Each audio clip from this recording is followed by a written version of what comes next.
Welcome back, beautiful. It's a cold and rainy day outside, which puts me in the mood to make something warm, sweet, and uncomplicated. So let's make chocolate lava cake together. I love desserts that are simple, kind of retro even, and I'm the sort of person that likes scones, vanilla slice, and butter cakes. Because the dark chocolate is the hero ingredient in this dish, please use the one that you love eating, which for me is 70% Lindt.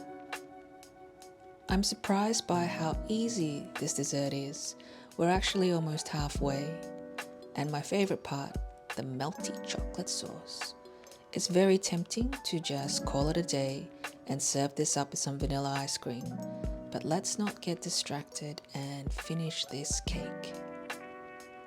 A nice thing about kickstarting my cooking channel again is that it's motivating me to try to make new things. Baking is something I would love to get better at. It is a little bit intimidating making fancy cakes. And if this sounds like you, I think you'll like this recipe. I like how there's not a lot of complicated ingredients. And you don't need a cake mixer, just an egg whisk will do.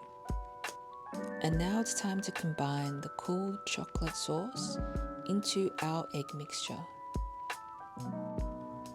Apparently dark chocolate is a health food, and with the amount that I've managed to combine into this dessert, I'm practically saving lives.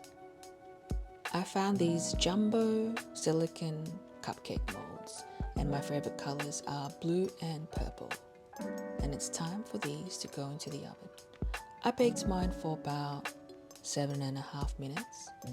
Try not to overbake them because you want to keep them gooey and melty on the inside, which gives them their name, chocolate lava cake. These turned out pretty good, and it's now time for the taste test.